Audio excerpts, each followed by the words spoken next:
I've been taking people out all my life, just about.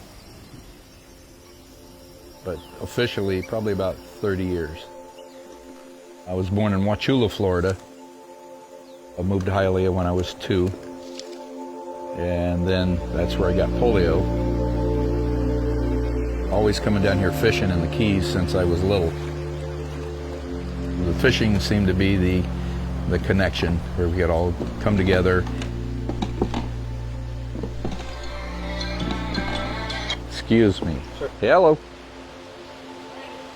Did you have someone in a disability, a wheelchair or something? Okay. 7 people, 1 wheelchair. Okay. All right. I had to book a trip. All my trips are different disabilities. There's so many different things. I've got a lot of guys who haven't been out on the water since their accident. Okay, we got it. There you go. Are we on this side? Yeah. Okay. All right. It's painful trying to get on a boat, and the experience is not that great for a lot of them. You can roll the wheelchair right onto the boat, just get out on the water. I've been doing it for 30 years, and I still haven't gotten tired of it.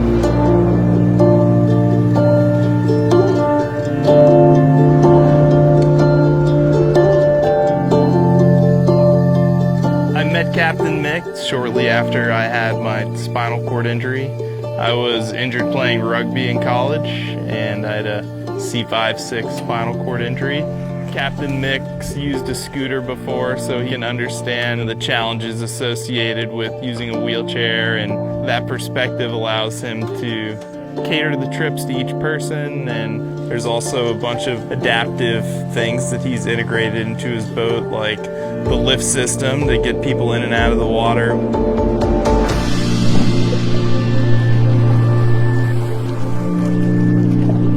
For a lot of them, it's the only time they're actually pain-free. It takes the pressure off the joints, and you can float, and you actually can relax for a little bit. I had one lady who was in her 80s, and she wanted to kayak, but she had bone cancer, and they had removed her hips. We got her to stay in. We got somebody to hold the kayak, hold it still. She stayed in the kayak. Watching an 80-year-old woman out there going, whee!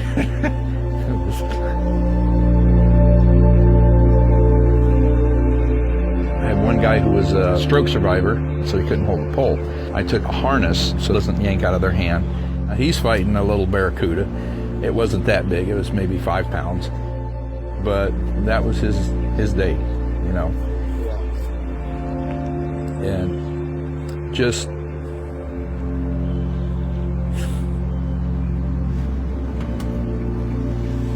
I mean, he just kept, all he could say was, thank you, thank you.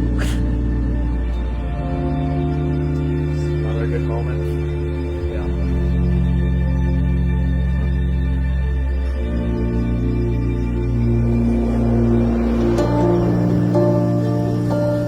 When you're out here, I don't know if it's the rule of the sea or the law of the sea or whatever they call it, but everybody's, in the spirit of community.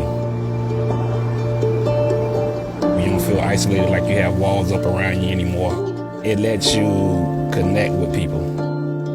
As humans, we all want to be connected in some form or fashion, so it opens up a new chapter in my life. If something closed off, you got to find something new. Half the battle is just getting out there and trying it and having the courage to put yourself in that situation. But I love coming out here, and you never know what the adventure is going to bring, and it's part of the reason I love it. I don't really think about what other people thought of me, the way I looked, and you realize it's just not that important. Now, a lot of people have so many other issues that they're so self-conscious about. It is what it is. You may be a little afraid, you may be apprehensive about a few things, but just go for whatever you want to try for it. Give it a try. What do you got to lose? All you can do is fail. So what? Try again.